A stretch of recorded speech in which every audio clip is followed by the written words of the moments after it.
अमृत वो अनमोल वस्तु है जिसे पीकर हम सब मृत्यु पर विजय पा सकते हैं। जिसको पीने वाला अमर हो जाता है, मृत्यु उसके निकट भी नहीं आ सकती। मृत्यु तो यूं भी मेरे शिष्यों के निकट नहीं आ सकती है देवराज। आ भी जाए तो उल्टे पांव लौट जाती है। आप भूल रहे हैं कि मेरे पास संजीवनी मंत्र है। दैत्य गुरु शुक्राचार्य, आप महान विद्वान हैं, महाज्ञानी हैं। संजीवनी मंत्र ने आपको इतना शक्तिशाली बना दिया है कि कोई आपके समक्ष सिर नहीं उठा सकता। फिर भी क्या मैं आपसे एक बात पूछ सकता हूं?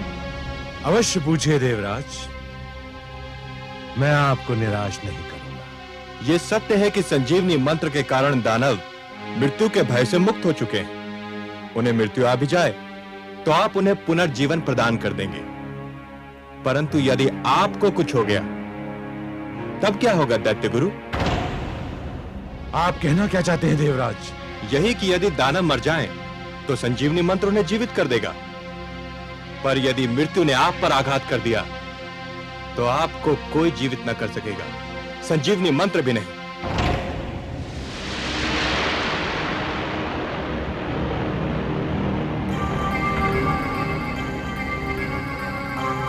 आपको तो भली भांति स्मरण होगा कि भगवान शिव ने क्या कहा था। कदाचित आप भूल गए हो तो मैं स्मरण करा दूं कि भगवान शिव ने कहा था कि यह संजीवनी मंत्र एक कल्प में एक ही बार केवल एक ही व्यक्ति को दिया जा सकता है।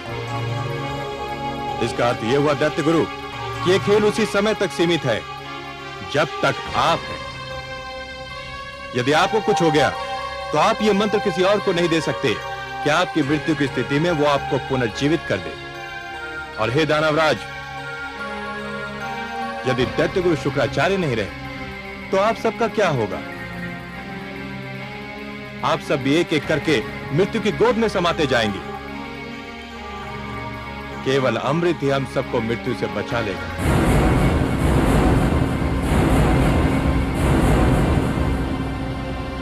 आपके तर्क में तथ्य है देवराज, किंतु हमें अमृत कैसे प्राप्त होगा देवराज?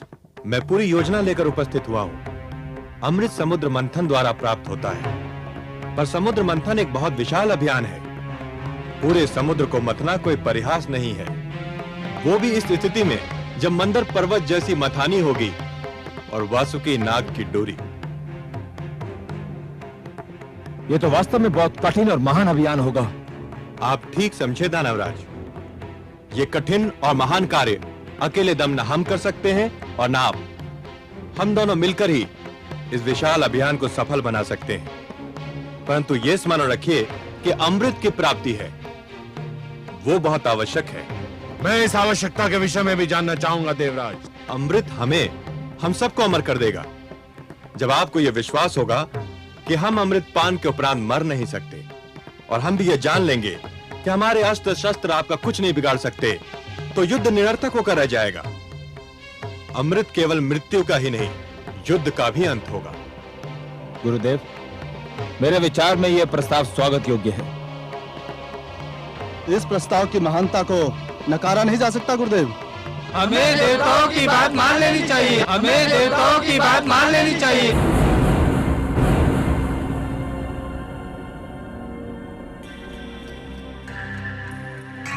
देवताओं से ये आशा रखना कि वो सद्भावना के कारण हमसे सहयोग और समझौता चाहते हैं, मरुस्थल से ये आशा रखने के समान है कि वो मधुवन में बदल जाएगा। ये मित्रता, ये सहयोग की भावना, ये समझौते की इच्छा देवताओं के मन में अचानक कहां से जाग उठी देवराज इंद्र। ठोकर खाने वाले ही संभलने की चेष्टा करते हैं दैत्य गुरु। पराजय हमारे लिए वो ठोकर सिद्ध हुई जो हमें संभलने पर विवश कर रही है। सच तो यह है कि हम बार बार के युद्ध से ऊब गए हैं। दानवराज, क्या मैं समझूं कि आपने प्रस्ताव स्वीकार कर लिया है? मुझे देवताओं पर तनिक भी विश्वास नहीं है, परंतु देवराज आपके इस तर्क ने मुझे निरुत्तर कर दिया है कि मैं संजीवनी मंत्र से सबको जीवित कर सकता हूं, परंतु स्वयं को नहीं। मेरी मृत्यु की स्थिति में मेरे शिष्यों का भविष्य अंधकार में डूब जाएगा। अपने शिष्यों के हित के लिए मुझे आपका प्रस्ताव स्वीकार करने में कोई आपत्ति नहीं है।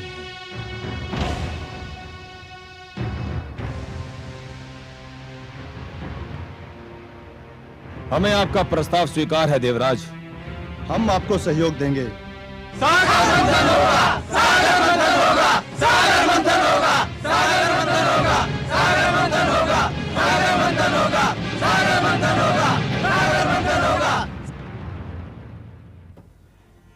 आज तो हमारे देवराज ने चमत्कार कर दिया महादेवी।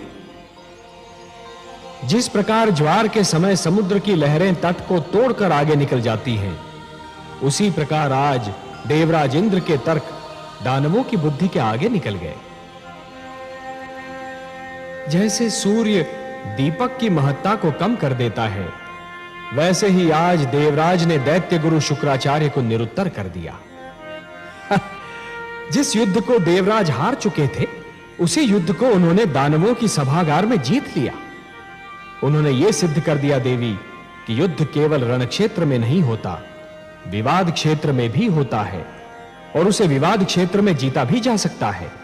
भोर समय का भूला सांझ पड़े घर लौट आए तो उसे भूला नहीं कहते। लगता है देवराज वास्तव में ठोकर खाकर संभल गए हैं। आज तो उन्होंने दैत्य गुरु शुक्राचार्य जैसे विद्वान को भी तर्कहीन कर दिया। हां, परंतु हमारे देवराज का मन सूर्य की भांति बड़ा विचित्र है देवी।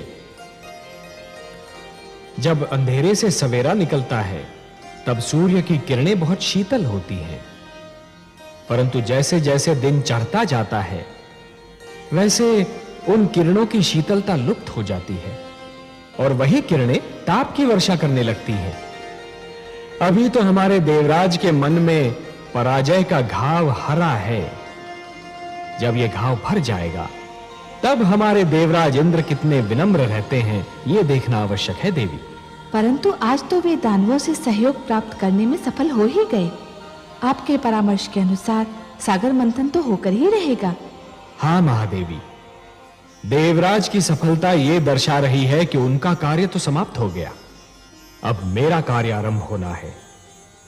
दानव सागर मंथन के लिए उतावले हैं, तो फिर हमें भी देर नहीं करनी चाहिए।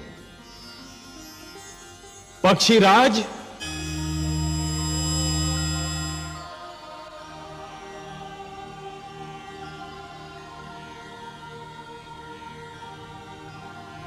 आज्ञा है लक्ष्मीपति। पक्षीराज, आप हमारे सुदर्शन के साथ मंदर पर्वत पर जाइए। जो आज्ञा देवेश्वर।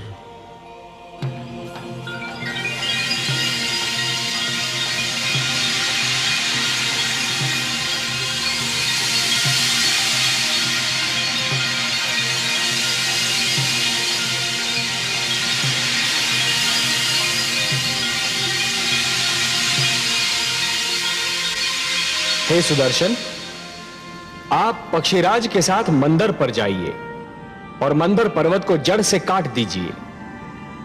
और हे पक्षीराज, मंदर के जड़ से कट जाने पर आप उसे हमारे पुष्पक से बांधकर सागर तट पर ले आइए और फिर हमारे अगले आदेश की प्रतीक्षा कीजिए। मैं आपके आदेश की प्रतीक्षा करूंगा देवेश्वर।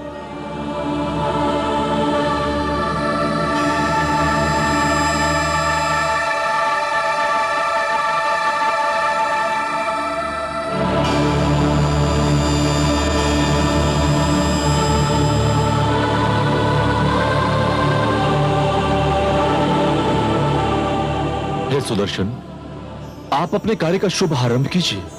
मैं पुष्पक लेकर लौटता हूं।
आपको अपना वचन याद है देवराज?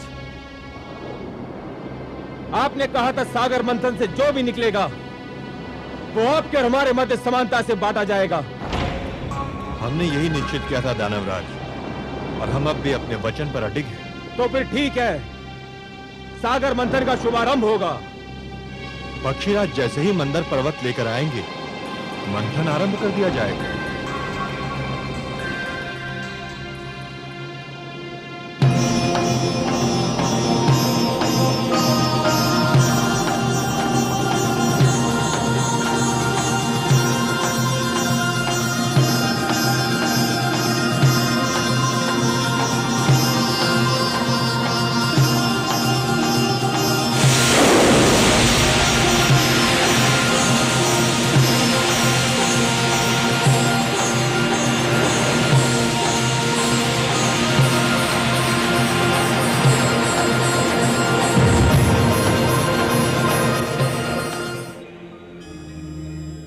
नारायण नारायण। आइए देवर्षि। प्रणाम माता। प्रणाम सर्वेश्वर। प्रणाम। आपने बुलाया मुझे? हाँ देवर्षि, हमें आपका सहयोग चाहिए। हे लक्ष्मी नारायण, ये तो आपकी महानता है कि आप मेरी सेवा को सहयोग का नाम देते हैं। आदेश दीजिए। समुद्र मंथन होने वाला है देवर्षि, समुद्र मंथन। परंतु एक समस्या है। वासुकी नाग का प्रयोग डोरी के रूप में होना है, और मंथन के समय उसके मुख से ऐसी भयंकर अग्नि जैसी फुंकारें निकलेंगी कि जो पक्ष उसके मुख की ओर होगा वो झुलस कर मर जाएगा। ये तो सत्य है प्रभु। समस्या ये है देवर्षि कि यदि दानव मरे तो दैत्य गुरु शुक्राचार्य उन्हें पुनः जीवित कर देंगे, और यदि देवता मरे तो उनकी संख्या कम हो जाएगी और समुद्र मंथन संभव ही नहीं हो पाएगा। ये तो चिंता का विषय है देवेश्वर, इसकी ओर तो मेरा ध्यान ही नहीं गया। इसीलिए तो मैं ये चाहता हूं देवर्षि कि पाला बांटते समय कुछ ऐसा हो कि वासुकी की दुम की ओर देवता हो और वासुकी के मुख की ओर दानव हो। इसीलिए मैंने आपको थोड़ा सा कष्ट दिया। नारायण नारायण, आपकी लीला धन्य है प्रभु। देवर्षि, ये केवल मेरी लीला नहीं, आपकी बुद्धि की परीक्षा भी है। वासुकी के मुख की ओर दानव और दुम की ओर देवता। बस ये समझिए कि आपकी क्षमता की परीक्षा है ये। आपको परीक्षा लेने में और मुझे परीक्षा देने में जो आनंद आता है, उसका अनुमान केवल मेरी लक्ष्मी माता को है। क्यों माता? नारायण नारायण।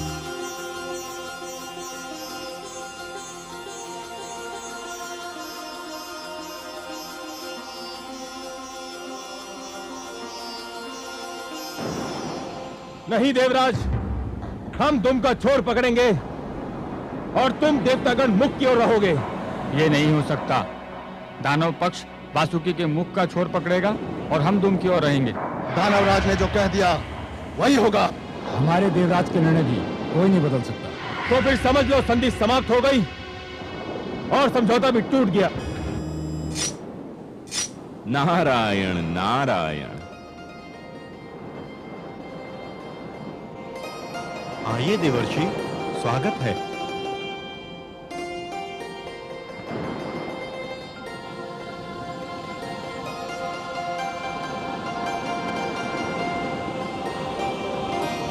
वातावरण का ताप बहुत बढ़ा हुआ दिख रहा है। किस विवाद ने ताप को बढ़ा दिया है? देवर्षि, आप ही निर्णय कीजिए। हमारा कहना है कि दानव वासुकी के मुख का छोर पकड़ेंगे और देवता दुम का छोर, पर ये दानव मान ही नहीं रहे हैं। हे देवर्षि, समझौते का प्रस्ताव देवराज लेकर आए थे, हमने मान लिया। अब हम प्रस्ताव रख रहे हैं तो देवराज क्यों नहीं मानते? उचित है, सर्वथा उचित है। देवराज, दानवराज का तर्क बुद्धिसंगत है। ये आप क्या कह रहे हैं देवर्षि? आप तो दानवों का पक्ष ले रहे हैं। मैं पक्ष नहीं ले रहा हूं देवराज, मैं तो वही कह रहा हूं जो न्याय संगत है। हे देवराज, शरीर में मुख श्रेष्ठ होता है या पांव? 100% मुख। वो ऊपर होता है, ऊंचा होता है, शरीर की पहचान बताता है। तो फिर तो श्रेष्ठ की ओर उसी को ही होना चाहिए जो स्वयं भी श्रेष्ठ हो। क्या कहना चाहते हैं आप देवर्षि?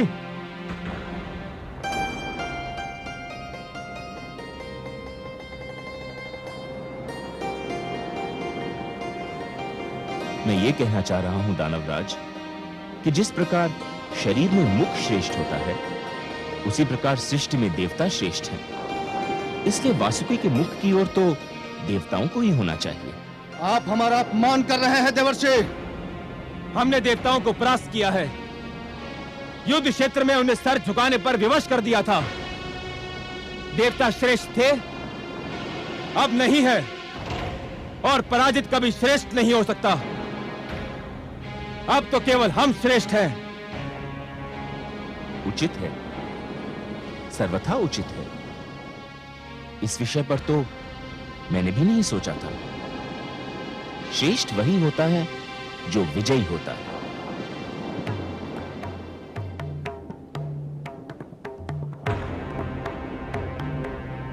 हे देवेंद्र, अब इस कटु सत्य को मान ही लीजिए कि विजयी होने के कारण दानव श्रेष्ठ हो चुके हैं।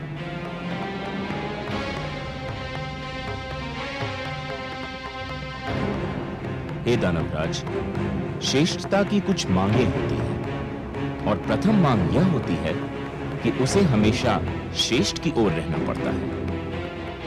यह मांग तो तभी पूरी हो सकती है जब आप वासुकी के श्रेष्ठ भाग की ओर हो। यदि श्रेष्ठ की यही मांग है तो हम वासुकी के मुख की ओर का पाला स्वीकार करते हैं।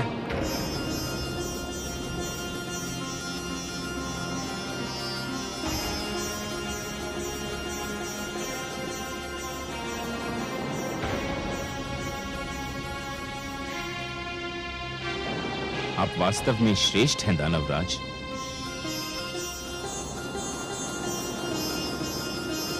देवर्षि नारद की जय! देवर्षि नारद की जय! देवर्षि नारद की जय! नारायण नारायण।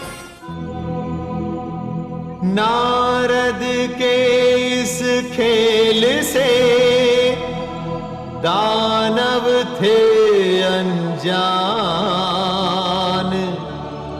जीत हुई फिर ज्ञान की, हार गया अज्ञान।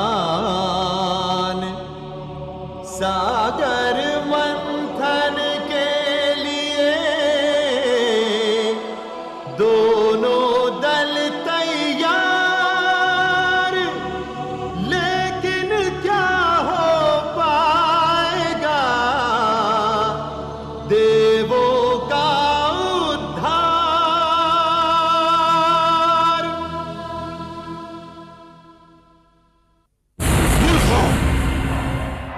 तुम जानते हो कि वासुकी के मुख की ओर रहने से क्या होगा?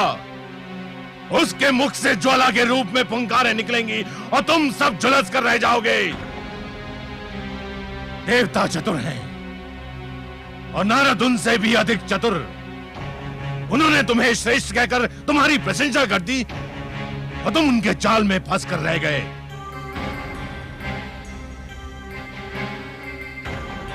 परंतु गुरुदेव, अब तो हमने उनका प्रस्ताव मान लिया है। यदि अब हमने उनका निर्णय नहीं माना तो हमारे अपने लोग हमें संदेह की दृष्टि से देखने लगेंगे। भूल मेरी थी जो मैंने तुम लोगों पर भरोसा किया। मुझे स्वयं वहां पर उपस्थित रहना चाहिए था। अब क्या होगा गुरुदेव? बाण धनुष से निकल चुका है। जाओ, जाकर मंथन आरंभ करो। मुझे स्वयं देवताओं की चतुराई पर दृष्टि रखनी है। जाओ। जो आज्ञा गुरुदेव।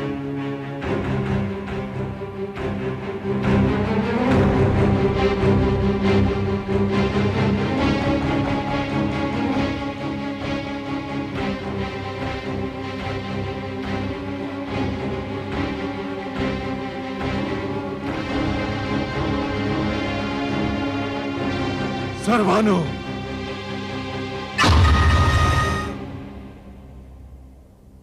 आज्ञा गुरुदेव। सर भानु, समुद्र मंथन होने जा रहा है। मुझे चिंता है कि देवता जितने चतुर हैं, दानव उतने ही मूर्ख। ना जाने मैं कब से उनकी मूर्खता को चतुराई में बदलने की चेष्टा कर रहा हूं। मुझे विश्वास है कि देवता अमृत के बंटवारे में भी चतुराई अवश्य दिखाएंगे। तो फिर आपका मेरे लिए क्या आदेश है? मैं ये कार्यभार तुम्हें सौंपता हूं। तुम ध्यान रखोगे कि अमृत के बंटवारे में कोई पक्षपात न हो। जितना अमृत देवताओं को मिले, उतना ही दानवों को मिले। आप निश्चिंत रहिए गुरुदेव, मेरे होते हुए कोई असमानता नहीं हो सकती।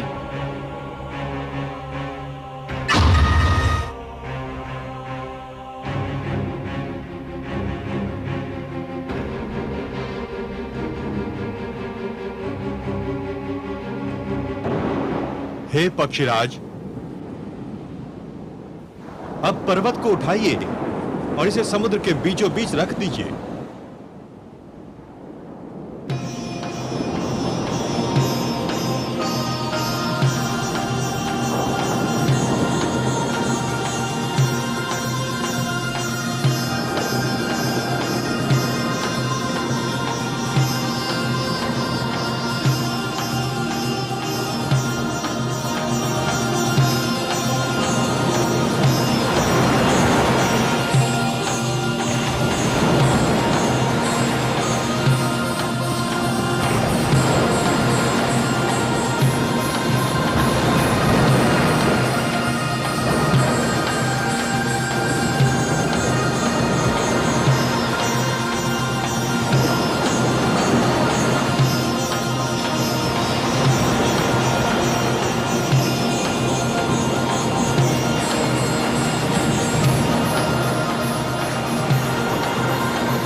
देवराज, अंदर समुद्र तल में टिक नहीं पा रहा। यदि इसे समुद्र के नीचे कोई ठोस वस्तु ना मिली तो ये डूब जाएगा। इसे कोई ठोस आधार चाहिए। तो फिर मंथन कैसे होगा देवराज? कोई उपाय तो करना ही होगा। हम इतने बड़े आकार की कोई ठोस वस्तु कहाँ ढूंढने जाएंगे जिस पर मंदराचल टिक सके? मेरी तो बुद्धि काम नहीं करती। हमें कोई ठोस चट्टान तो ढूंढनी ही होगी। यह जटिल कार्य तो आप देवताओं को ही सुहाएगा। हमें अनुमति दीजिए। दानवराज ठीक कह रहे हैं, हमारे पास नष्ट करने को समय नहीं है। चलो दानवीरो, हो चुका सागर मंथन। ठहरिए दानवराज। देवराज, हम ठहर कर क्या करेंगे? मंथन तो संभव नहीं है। समुद्र मंथन यदि इतना सरल होता, अमृत का मिलना यदि इतना सहज होता दानवराज, तो यह कार्य कब का हो चुका होता। परंतु जैसे नागमणि को प्राप्त करने के लिए जोखिम झेलना पड़ता है, वैसे अमृत प्राप्त करने के लिए कठिनाइयों से तो जूझना ही होगा। परंतु इस कठिनाई का तो कोई उपाय दिखाई नहीं देता। उपाय है। हे देवराज, क्षीर सागरवासी भगवान विष्णु के अतिरिक्त और कोई नहीं जो हमारी सहायता कर सके। हाँ देवराज, केवल वही हम इस संकट से उबार सकते हैं। हमें लक्ष्मी नारायण से सहायता मांगनी चाहिए। हमें अपने लक्ष्मीपति की स्तुति करनी चाहिए।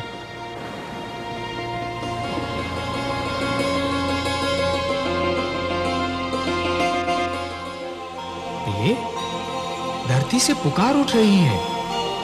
मुझे बुलाया जा रहा है। हाँ कमल नयन, संकट बढ़ रहा है। मंथन असंभव सा लगने लगा है। और यदि मंथन नहीं हुआ तो जीवन संकट में घिर जाएगा। देवता अमृत से वंचित रह जाएंगे और दानव संस्कृति की जीत हो जाएगी। परंतु हे कमल नयन, मंथन कैसे होगा? मंदराचल तो समुद्र में डूबा जा रहा है। उसे स्थिर करने के लिए कोई महान ठोस वस्तु मिलेगी कहां से भला? प्रिय, मैं धरती और जीवन का पालक हूं। धरती और जीवन की रक्षा करना मेरा कर्तव्य है। मैं मंदराचल को अपनी पीठ पर रोक लूंगा। आप मंदराचल को अपनी पीठ पर रोकेंगे? हाँ प्रिय, मैं कूर्म का रूप धारण करूंगा। यह मेरा कूर्मा अवतार होगा। दूसरा अवतार, मंदर पर्वत मेरी पीठ पर टिक जाएगा और फिर समुद्र मंथन में कोई कठिनाई ही नहीं होगी। परंतु हे कमल नयन, आपने तो कहा था कि आप मानव लोक पर उसी समय जाएंगे जब मानव कल्याण को कोई संकट होगा। ये तो देवताओं और दानवों का झगड़ा है। इसमें हस्तक्षेप करने के लिए आपको अवतार लेने की क्या आवश्यकता है?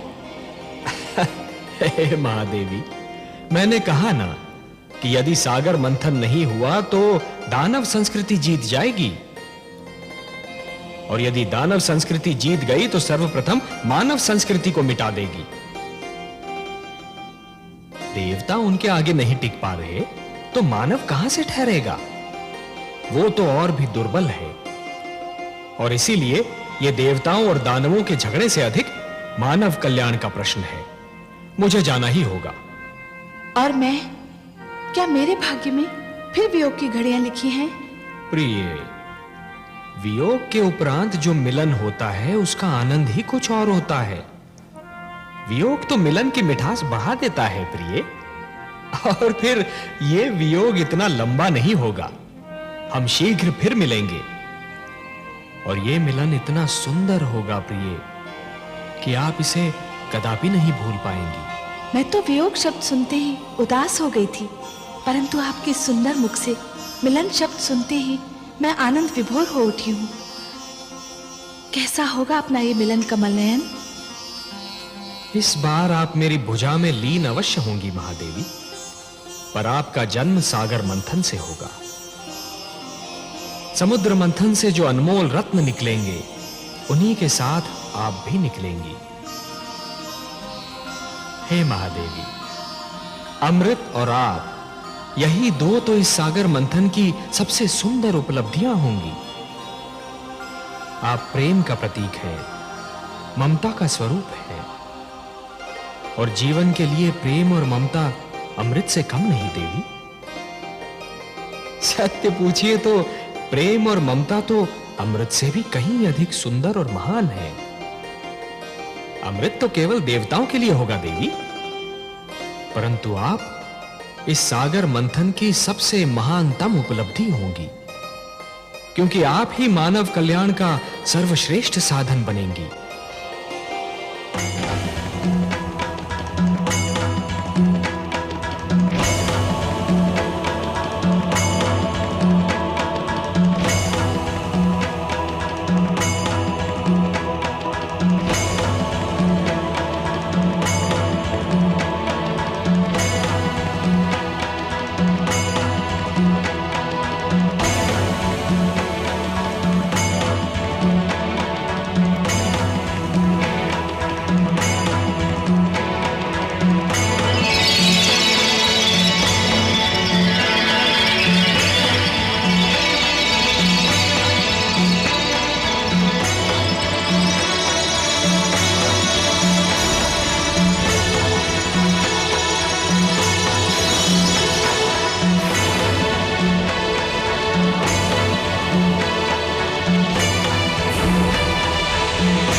मानव के हित में सदा लेते हैं अवतार।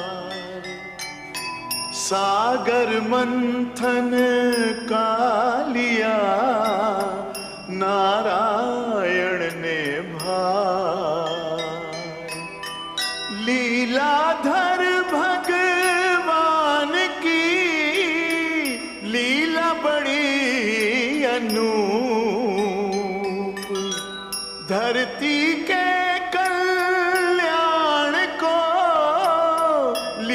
कुर्म का रूप,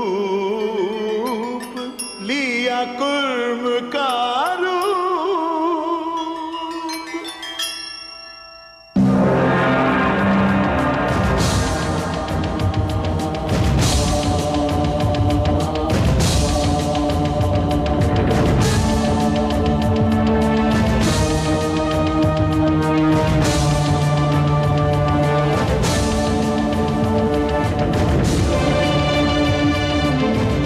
हे देवगण, तुमने मुझे पुकारा, मैं आ गया हूं। ये कूर्म नहीं, स्वयं मैं हूं। मैं सागर तल में जा रहा हूं देवगण। मैं मंदराचल को अपनी पीठ पर धारण करूंगा, फिर मंदराचल कदापि नहीं डूबेगा और तुम देव और दानव सरलता से सागर मंथन कर सकोगे।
गुरुदेव, सागर मंथन से अमृत के स्थान पर विष निकल आया है। चारों ओर त्राई त्राई मची हुई है। देवता तो कहते थे कि सागर मंथन से जीवनदायक अमृत मिलेगा, परंतु सागर तो मृत्यु बांट रहा है गुरुदेव। इसी कारण हम वहां से भाग आए। ऐसे में सागर मंथन से क्या लाभ? हम अब सागर मंथन में भाग नहीं लेंगे।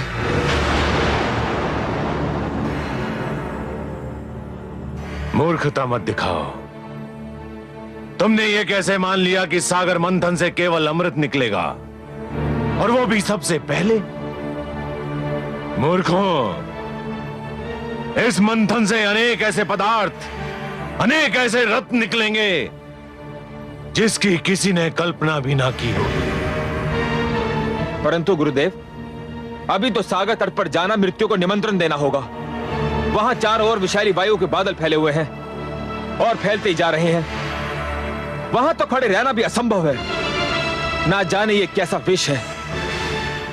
इस विष का नाम है कालकूट, और ये हलाहल है। परंतु तुम क्यों चिंता करते हो? मेरे पास भी संजीवनी मंत्र है, और मैं तुम्हें मरने नहीं दूंगा। तुम सब मेरे आश्रम में ही ठहरो और इस विपत्ति के टलने की प्रतीक्षा करो। तुमसे अधिक तो देवता चिंतित होंगे, क्योंकि देवताओं के लिए मंथन और अमृत तुम्हारी तुलना में अधिक महत्व रखता है। अब देखना है कि वो इस विपत्ता को टालने के लिए क्या उपाय करते हैं। जो आज्ञा गुरुदेव। रक्षा कीजिए, रक्षा कीजिए।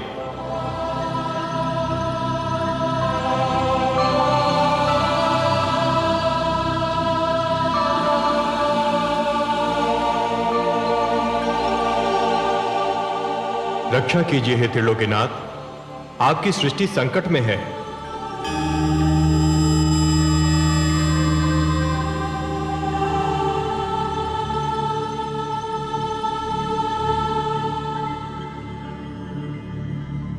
हे विश्वेश्वर, सागर मंथन से जीवनदायक अमृत के स्थान पर प्राणघातक विष निकला है। सृष्टि में हाहाकार मचा है। हे आदि प्रजापति, हे देवगण, जीवन को अमर बनाने के लिए मृत्यु से हर पग पर टकराना तो अवश्य पड़ता है। इसी संघर्ष में तो जीवन का सौंदर्य निहित है। जब शिशु माता के गर्भ में होता है तो उसे हर क्षण मृत्यु से संघर्ष करना पड़ता है। शिशु के जन्म से पूर्व माता भी जीवन और मृत्यु के इसी संघर्ष का अनुभव करती है। परंतु जैसे ही शिशु का जन्म होता है, समस्त सृष्टि मुस्कुराती है।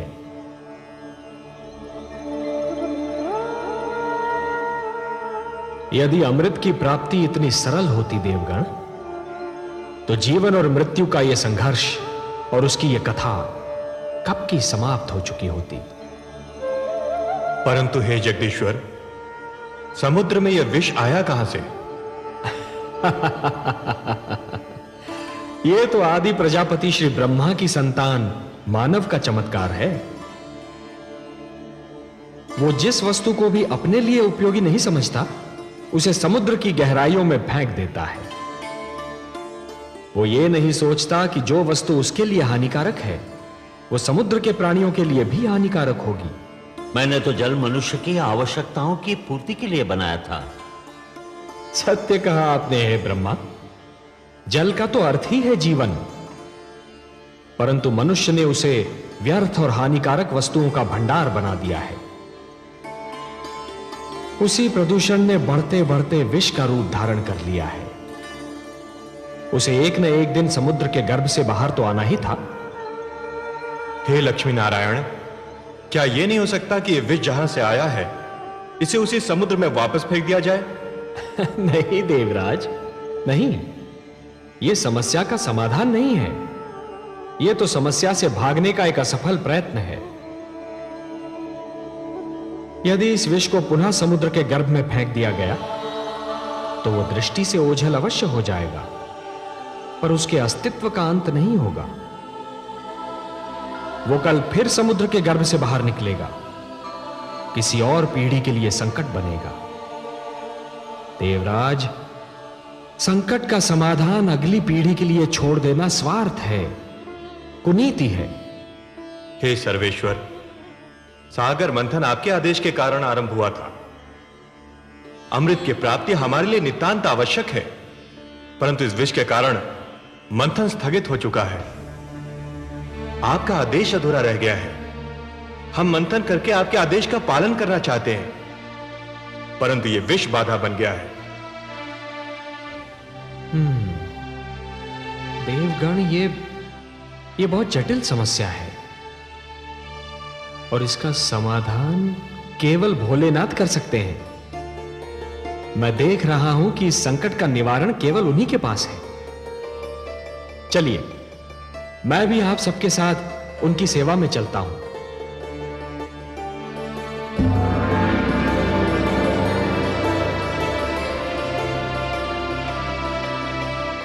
महादेव की जय हो।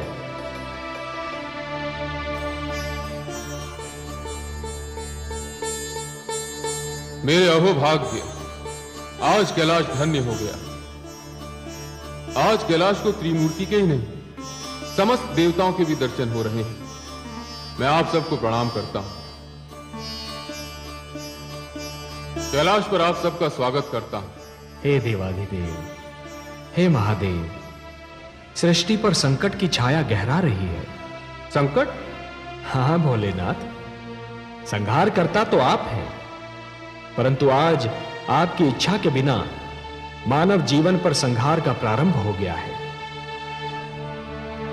देवता और दानव मिलकर अमृत की प्राप्ति के लिए समुद्र मंथन कर रहे थे, परंतु इस मंथन की सर्वप्रथम भेंट कालकूट विष सिद्ध हुई है। अब यह विष समस्त सृष्टि के लिए संकट बना हुआ है। समस्या यह है कि इस विष के प्रभाव से यदि दानवों की मृत्यु हुई तो दैत्य गुरु शुक्राचार्य आपके दिए हुए संजीवनी मंत्र की शक्ति से उन्हें पुनर्जीवित कर लेंगे। श्री विष्णु की कृपा से देवताओं की भी सुरक्षा हो जाएगी, पर इस विष के दुष्प्रभाव से मेरी संतान, मेरा निर्दोष मानव समाप्त हो जाएगा। इसीलिए मैं आपसे विनती करता हूं कि हमारी सहायता कीजिए। हे महादेव, कालकूट विष सारे विश्व को अपनी लपेट में ले रहा है। हम पर कृपा कीजिए, इस संहारक विष को नष्ट कीजिए। देवराज, संहार करता तो केवल मैं हूं। विष भी मेरा ही आविष्कार है। विष मेरे लिए संहार करने का शस्त्र है और किसी भी विष को नष्ट नहीं किया जा सकता। विष को रोका जा सकता है, विष को सीमित किया जा सकता है, विष के दुष्प्रभाव को समाप्त किया जा सकता है, परंतु विष को नष्ट नहीं किया जा सकता। और हां देवराज, संसार में कालकूट ही एकमात्र विष नहीं है। विष तो कटुवाणी में भी होता है, अश्लील विचारों में भी होता है। वाणी के विष को यदि कानों में ही रोक लिया जाए तो उसका प्रभाव हृदय तक नहीं पहुंचता, और अश्लील विचारों के विष को यदि मस्तिष्क में प्रवेश न करने दिया जाए तो वो चरित्र को हानि नहीं पहुंचा सकता।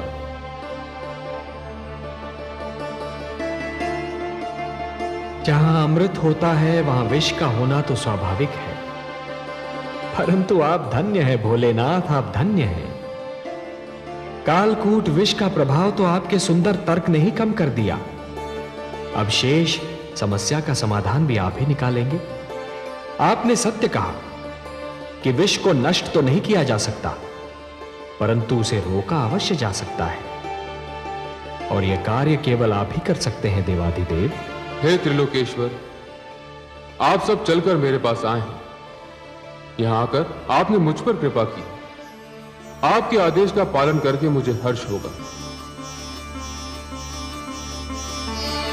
मुझे कालकूट को कहीं रोकना होगा, उसकी सीमा का निर्धारण करना होगा।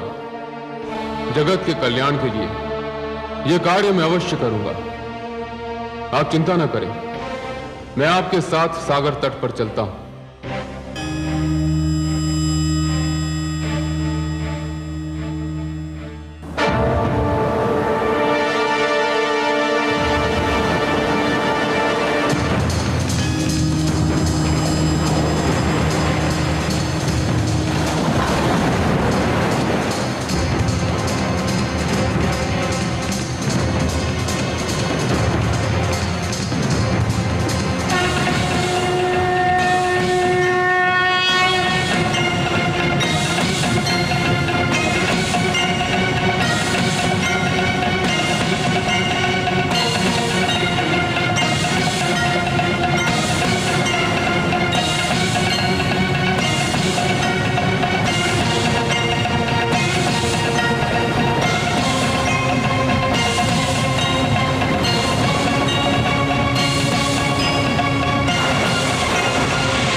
हे महेश, हे महादेव, आज आपने कालकूट विष के प्रभाव से सारे संसार को बचा लिया। आपको कोटि कोटि धन्यवाद। आपने समस्त सृष्टि पर उपकार किया है महादेव। आज आपने महान त्याग और महानतम बलिदान का प्रदर्शन किया है। हे भोलेनाथ, आज से आप नीलकंठ हो गए और यह समस्त संसार इस नीलकंठ का सदैव आभार मानेगा। मैं स्वयं आपका ऋणी रहूंगा नीलकंठ, क्योंकि जिन लोगों की रक्षा मुझे करनी चाहिए थी, आज उन सब की रक्षा आपने की है। आज आपने समस्त संसार को यह ज्ञान दे दिया कि जिस प्रकार सूर्य बनने के लिए अग्नि बनना पड़ता है और अग्नि में जलना भी पड़ता है, उसी प्रकार शंकर बनने के लिए विष का प्राशन भी करना पड़ता है। और हे नीलकंठ, इस विष को आपने कंठ तक रोककर यह भी सिद्ध कर दिया कि विष चाहे जैसा भी हो, उसके प्रभाव को रोकना संभव है। इसलिए मैं स्वयं महाविष्णु आपको प्रणाम करता हूं।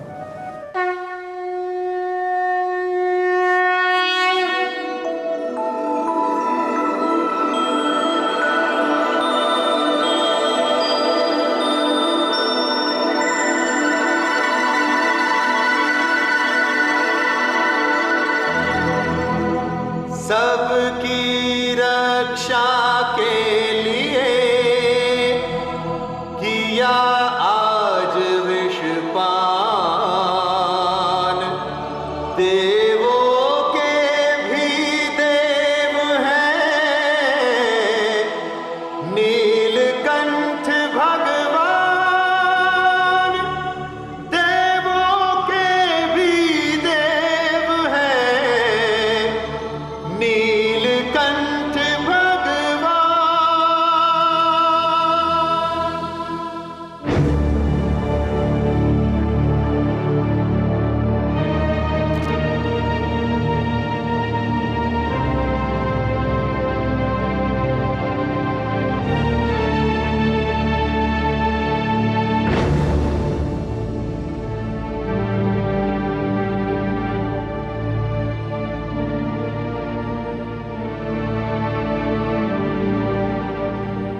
अभिवादन है दैत्य गुरु शुक्राचार्य। कालकूट का संकट टल गया। श्री शिव शंकर ने कृपा की और उसे अपने कंठ में रोक लिया। मैं जानता था इस संकट का निवारण केवल मेरे महादेव ही कर सकते हैं और वही करेंगे। जय भोलेनाथ। तो अपने शिष्यों को सागर तट पर चलने की आज्ञा दीजिए। रुका हुआ सागर मंथन पुनः आरंभ होना है। अवश्य देवराज, अवश्य। आप चलिए, मेरे शिष्य थोड़े समय में आपसे आ मिलेंगे। तो सागर तट पर पुनः भेंट होगी।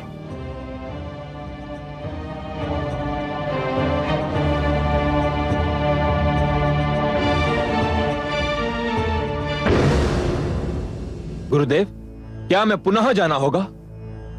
हाँ, न केवल जाना होगा बल्कि सागर मंथन में भाग भी लेना होगा। अमृत कितना महत्वपूर्ण है यह केवल मैं जानता हूं। देवराज इंद्र की बात भूल गए तुम? संजीवनी मंत्र जितना तुम्हारे लिए आवश्यक है, अमृत उतना ही मेरे लिए आवश्यक है। तुम सब तुरंत सागर तट पर पहुंचो।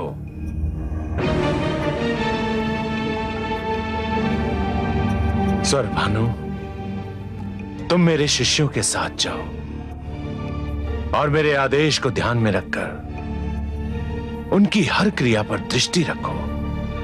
जो आज्ञा गुरुदेव।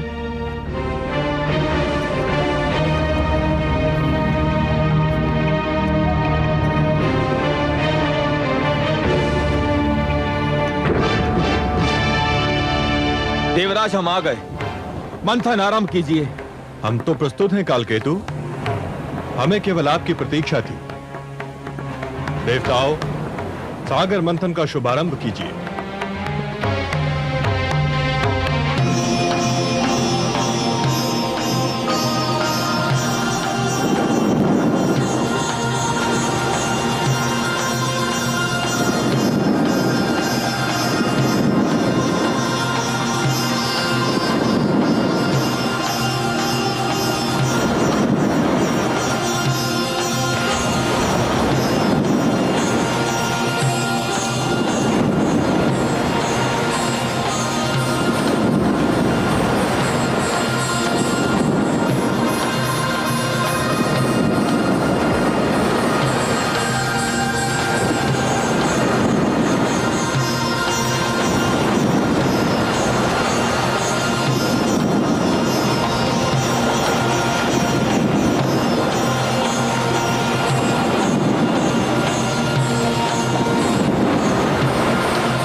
अरे ये तो एक नारी है।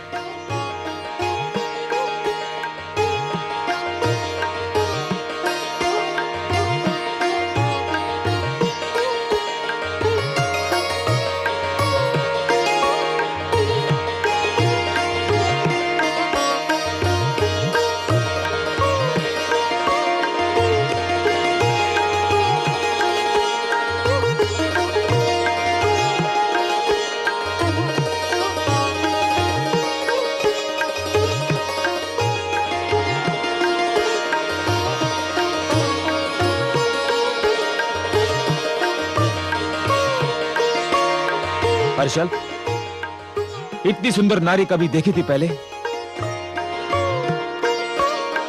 नहीं दानवराज, ये तो कोई स्वर्ग की अप्सरा दिखाई पड़ती है। मूर्ख हो तुम। स्वर्ग की अप्सराएं तो इसके पांव की धूल के समान होंगी। तनिक इसका रूप तो देखो। मुख है कि पूनम की रात्रि का चंद्रमा, आंखें हैं या मद की कटोरी, कपोल है कि लाल कमल के पुष्प, अधरों की लालिमा उषा को लजा रही है, कंधों पर काले केशों की घटा लहरा रही है, मुस्कुराती है तो हृदय पर बिजली गिराती है, चलती है तो पुष्पों से भरी डाली लचक जाती है। हर्षल, इसने तो मेरा मन विचलित कर दिया है। तो फिर आप घोषणा कर दीजिए महाराज कि इस सुंदरी पर केवल आपका ही अधिकार होगा। इस सुंदर नारी पर हमारा अधिकार है देवराज। कदापि नहीं। क्यों? निर्णय तो यही हुआ था। मंथन से जो भी वस्तु निकलेगी वो देवताओं और दानवों में आदि आदि बांट दी जाएगी। हाँ, यही निर्णय हुआ था, किंतु ये वस्तु नहीं है, प्राणी है, नारी है, स्त्री है। इसका विभाजन नहीं किया जा सकता। मैं कब कहता हूं कि इसका विभाजन किया जाए? मैं स्वयं इसे इसी रूप में प्राप्त करना चाहता हूं जिस रूप में दिखाई दे रही है। निर्णय बहुत सरल है देवराज। यह सुंदरी हमें दे दो। इसके उपरांत मंथन से जो भी निकलेगा वो तुम देवतागण ले लेना। दानवराज बिल्कुल ठीक कह रहे हैं। ये केवल नारी और सुंदरी नहीं है, देवी है। और देवी केवल देवताओं की संगति में रह सकती है, दानवों की संगति में नहीं। तुम हट कर रहे हो देवराज। यह हट का नहीं, सिद्धांत का प्रश्न है। यह देवी तुम्हें नहीं दी जा सकती। तो फिर हम समझौते के अंत की घोषणा करते हैं देवराज। हम समझौता समाप्त नहीं करना चाहते, परंतु यदि यही एक मार्ग रह गया है तो हमें स्वीकार है। समझौते के अंत का दूसरा अर्थ समझते हो देवराज? समझौते का अंत युद्ध का आरंभ होता है। अब हमारी भेंट युद्ध क्षेत्र में होगी। आपकी इच्छा दानवराज, तुम हमें युद्ध के लिए तैयार पाओगे।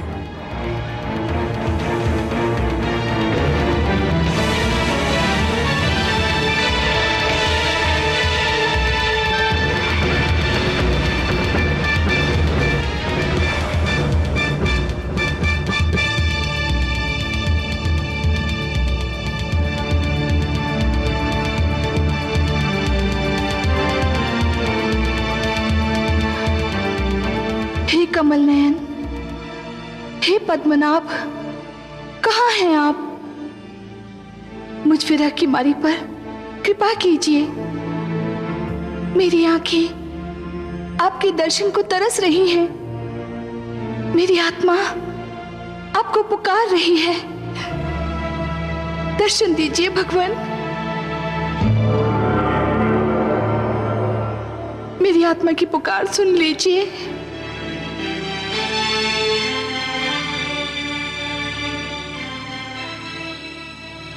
महादेवी, कमल नयन, आपने हमें पुकारा, हम आ गए आपके पास।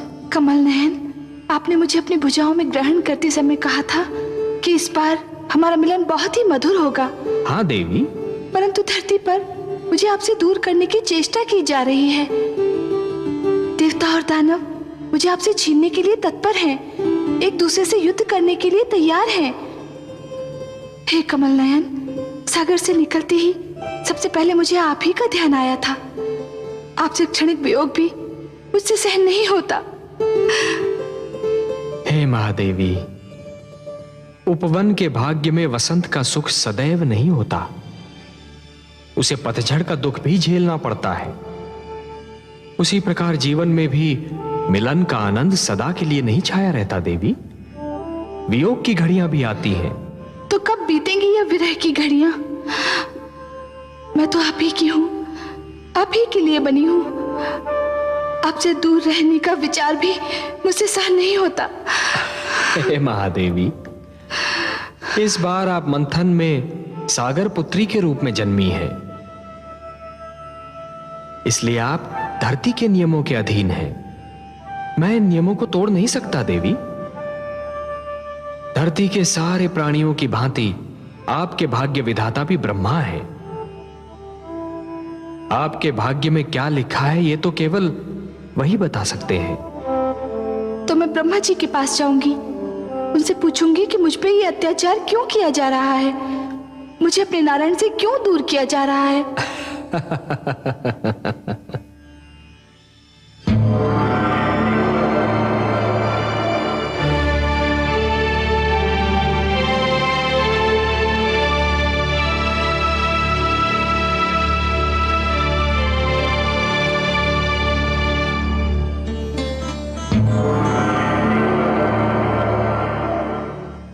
हे ब्रह्मा,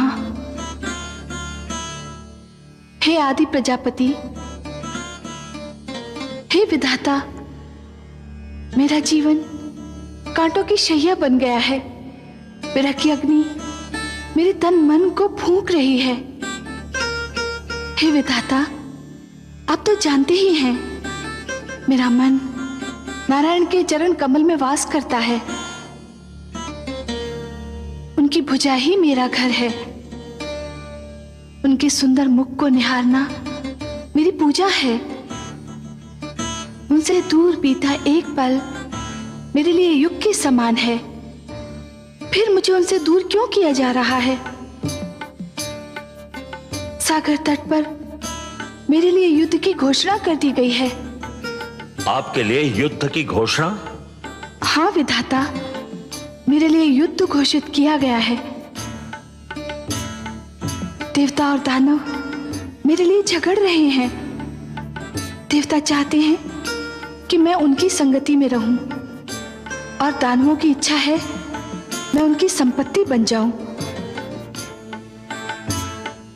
हे विधाता, आपने मेरे भाग्य में क्या लिख दिया जो ये अत्याचार मुझ पर हो रहा है?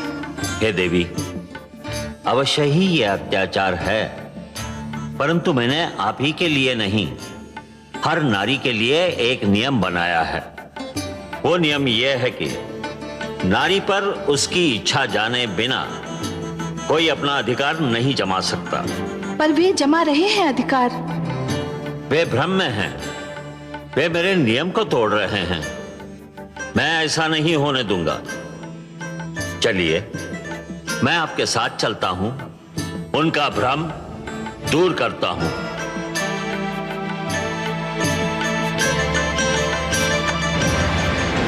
देवताओं, ध्यान रहे कि समझौता तोड़ने की स्थिति तुमने बनाई थी, हमने नहीं। हम तो अब भी कहते हैं सागर मंथन से जन्मी सुंदरी हमें दे दो, हमारा समझौता बना रहेगा। ये संभव नहीं कालकेतु, हम तुम्हारी ये मांग नहीं मान सकते। इसके लिए यदि युद्ध होता है तो हमें कोई चिंता नहीं। चलो वीरो, आक्रमण करो। ठहरो।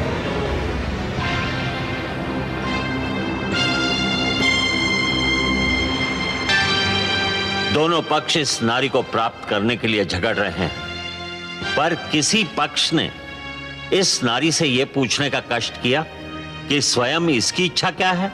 यह नारी की इच्छा का प्रश्न नहीं है ब्रह्मदेव, यह समझौते के सिद्धांत के आदर का प्रश्न है। नहीं, यह हर स्त्री के अधिकारों का प्रश्न है। अपने लिए किसी को स्वीकार या अस्वीकार करने का निर्णय केवल नारी कर सकती है। स्त्री कोई वस्तु नहीं जिसे बांट लिया जाए। समुद्र मंथन से निकली ये नारी मेरी सहोदरा है, मेरी बहन है। ये सागर पुत्री किसे स्वीकार करेगी, इसका अधिकार मैं इसी को देता हूं। आज मैं एक नई प्रथा के शुभारंभ की घोषणा करता हूं। यह स्वयंवर की प्रथा होगी। स्वयंवर? हाँ, स्वयंवर, जो हर नारी का अधिकार होगा। अपनी इच्छा से अपनी पसंद का वर चुनने का अधिकार। इस सागर पुत्री के हाथों में एक पुष्पमाला होगी। यह पुष्पमाला इसके मन की इच्छा की प्रतीक होगी। फिर यह सागर पुत्री जिसके गले में यह माला डाल देगी, समझा जाएगा उसी को इसने अपना वर चुन लिया। मैं समस्त देवता और दानव समाज को इस सागर पुत्री के स्वयंवर समारोह में भाग लेने का निमंत्रण देता हूं।